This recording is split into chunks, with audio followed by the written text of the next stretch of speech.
안녕하세요. 리노티비 유튜버 리치노마드입니다. 어저께 금리 인상이 발표가 됐죠.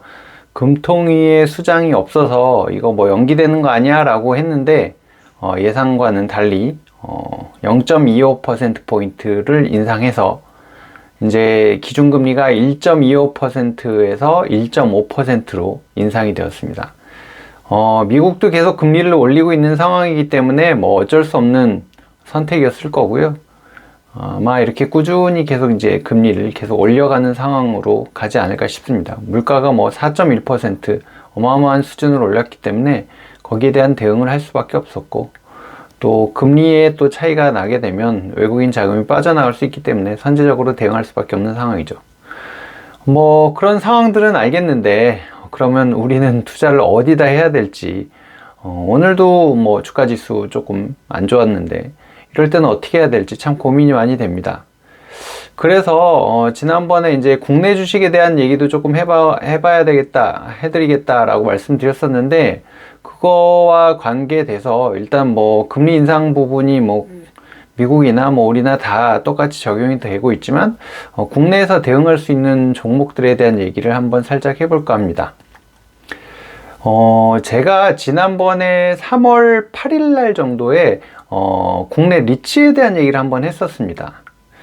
근데 금리 인상기에 리츠 맞아요? 리츠 괜찮아요? 뭐 이런 얘기를 하시는 분도 있는데, 뭐 이 또한도 잘 선택해보고, 이제 그 영향들을 잘 파악해보면 괜찮은 것도 있고, 그렇지 않은 것도 있습니다. 하여튼 뭐 그 얘기를 한번 해볼까 하는데요. 리츠가 이제 뭐 다수의 투자자로부터 자금을 모아서 부동산에 투자하는 거다라고 말씀드렸었고, 뭐 부동산 간접 투자 상품이다라는 얘기를 했었고, 그때 이제 같이 얘기를 하면서 했던 부분이, 물가 상승분을 임대료에 반영할 수 있어서 대표적인 인플레 해지 수단으로도 꼽힌다. 그런 인플레를 해지할 수 있는 자산으로 꼽힌다라는 말씀을 드렸었거든요.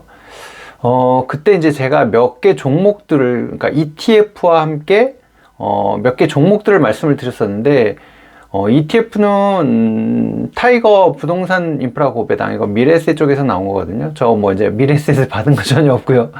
이제 우리나라에 있는 리츠 관련된 ETF다 보니까 뭐 이제 말씀을 드렸었고, 그리고 이제 국내에 있는 리츠들에 대한 얘기들을 조금 해드렸었는데, 롯데리츠, 뭐 ESR 캔달리츠, SK리츠, 코람코 에너지 리츠, 뭐 이런 것들은 제가 차트까지 보여드리면서 한번 말씀을 드렸어요. 그리고 특히나 ESR 캔달리츠 같은 경우는 물류 사업이 앞으로 계속 커질 거기 때문에 괜찮아 보인다 라고 해서 조금 더 강조를 해서 말씀을 드렸었는데, 그때 뭔가 괜찮다고 보셔서 투자를 하신 분이 계신지 잘 모르겠습니다. 하여튼 그런 얘기를 했었는데요.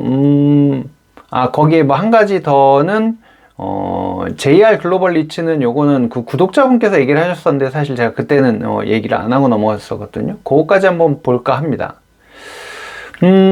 오늘 이제 코스피 지수가 2696, 또 2700 밑으로 내려갔죠. 20포인트나 빠졌고 0.76%나 마이너스가 됐습니다. 근데 지금 제가 앞서서 말씀드렸던 리츠들은, 제가 리츠들만 따로 한번 모아놔 봤거든요. 죄다 올랐더라고요. 이제 금리가 올라가는 게 확정되고, 이제 그런 것 때문에 주식시장 전체는 뭐 0.76% 적지 않은 이제 변동성을 갖고서 빠졌는데, 리츠는 죄다 올랐어요.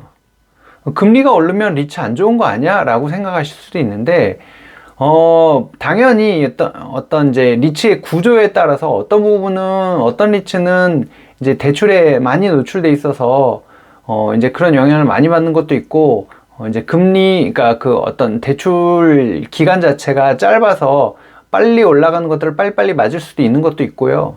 또 이제 자산의 어떤 구성에 따라서는 이런 또 인플레이션 부분을 이제 임대를 들어온 사람들한테 이제 전가시킬 수 있는 게 있고, 또 그렇지 않은 게 있고, 이게 막 상황별로 좀 많이 다릅니다.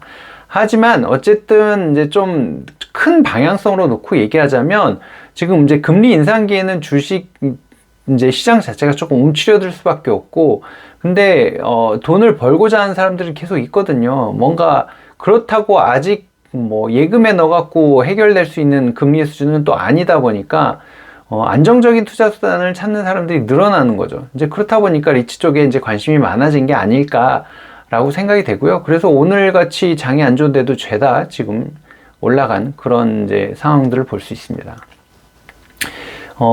이제 뭐 제 말만 듣고 사실 잘 모르겠다. 당연하고요. 그래서 저도 이제 좀 자료를 찾아봤더니, 작년 7월 달쯤에 삼성증권에서 리츠 관련된 리포트를 내놨었는데, 그때 이제 뭐 여기저기 데이터들을 이제 확보해서 같이 보여준 거 보니까, 금리 인상기 때의 그 리츠가 일반 주식보다 성과가 더 좋았던 적이 더 많았다. 라는 거를 이제 자료를 뽑아서 보여주더라고요. 일반 주식보다는 리츠가 조금 더 성과가 좋았다. 뭐 76년, 83년, 86년 뭐 이게 그 금리 인상기 때를 쭉 뽑아놨는데 6번 중에 4번은 리츠가 더 실적이 3번 대 3번인데 리츠가 전체적으로 봤을 때는 조금 더 우세한 그런 상황을 보여줬고, 최근에 이제 2015년도 뭐 이때쯤에도 마찬가지로 이제 리츠가 좀 성과가 더 좋았던 그런 상황이었습니다. 그리고 리츠가 이제 뭐 어떻게 보면 인플레이션 상황이 왔을 때 이제 그런 방어 효과가 더 크다는 게 섹터별로도 보면 뭐 스토리지, 임대주택 뭐 이런 쪽에 이렇게 보면 그 방어 효과가 더 크다고 나타났고요. 이제 그 창고나 이제 주택 쪽이 좀 많이 좋은 편이고, 이 데이터를 조금 더 살펴보면 주택이 이제 인플레이션에 어떤 대응하는 정도가 더 크다는 것이 이제 뭐 상관관계가 나타나는 그런 데이터도 보여주고 있습니다. 이제 제가 그때 3월 8일 날 한번 이제 리츠 관련된 것 방송한 다음에 지금 그럼 어떻게 됐나를 한번 다시 봤거든요. 이제 보시다시피 코스피는 거의 뭐 계속 횡보를 하고 있었잖아요. 뭐 2700, 2600 뭐 왔다 갔다 하면서 계속 횡보를 하고 있었는데, 보시면 오른쪽 위에 있는 ESR 캔달 리츠 제법 올라갔죠. 롯데 리츠 올라갔죠. 오른쪽 아래에 있는 SK 리츠도 또 올라갔습니다. 코람코 에너지 리츠는 조금 횡보하다가 최근 들어서 막 올라가고 있고요. 타이거 리츠, 이제 부동산 인프라 같은 경우도 꽤 많이 올라갔습니다. 그리고 아까 얘기했던 이제 구독자분이 말씀하셨던 JR 글로벌 리츠도 엄청 많이 올라갔고요. 이건 이제 국내 리츠는 아니지만 리얼티 인컴 같은 경우도 최근에 굉장히 많이 올라간 것을 확인할 수 있습니다. 금리 인상기에 리츠가 이렇게 한 종목도 아니고 꽤 많은 종목이 이렇게 쭉 올라가네? 라는 거를 보면 그래도 이런 시기에는 한번 좀 편입을 해보는 것도 나쁘지 않겠다라는 생각이 들긴 하는데, 사실은 좀 일찍 대응을 하긴 했었어야 됩니다. 저도 이제 그때 방송 찍고 나서 그럼 저는 이거 다 사서 좋겠네요 하겠지만, 사실 저도 거의 편입을 못했거든요. 뭐 리얼티 인컴 조금 들어가고 그 ETF 타이거 ETF 조금 들어가고 뭐 이 정도로 했는데, 지금 저도 이 방송 준비하면서 보니까 좀 많이 들어갈 걸 하는 생각이 좀 들었습니다. 이게 이제 종목 따라서는 배당률 자체도 한 4, 5% 정도 되고, 반기나 뭐 분기별로 배당을 하는 종목들이 있기 때문에, 물론 이게 종목별로 차이가 있으니까 데이터 당연히 확인하셔야 되고요. 배당도 있고 지금 주가도 괜찮게 올라가는 상황이라서 이렇게 지금 변동성 크고 주식 뭘 사야 될지도 모르겠고 아니면 있는 거 빼야 되나 막 고민되는 시기에는 이렇게 좀 안정적이면서 배당도 가져다 주는 리츠도 나쁘지 않겠다.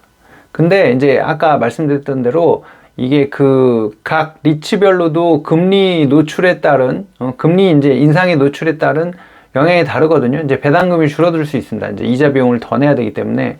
근데 이제 그것도 어떤 데는 좀 많이 영향이 크고 어떤 데는 아주 미미하고 뭐 이런 차이들이 있으니까 그런 거 한번 좀 잘 자료 찾아보시면 나옵니다. 그래서 그런 거 감안하셔서 이제 투자를 한번 해보시는 것도 또 하나의 대응 방법이지 않을까 싶어서 이렇게 방송을 한번 찍어 봤습니다. 여러분들은 이 인플레이션 상황에서 어떻게 대응하실지 좀 좋은 방법 있으면 한번 말씀해 주시고요. 이제 이 인플레이션에 대한 부분을 이제 금리 인상이 어쨌든 인플레이션 때문에 일어나고 있는 거기 때문에 인플레이션에 대한 부분을 이제 가격이라는 측면에서 고객한테 좀 전가할 수 있는, 이제 어떻게 보면 선도하는 업체들이죠.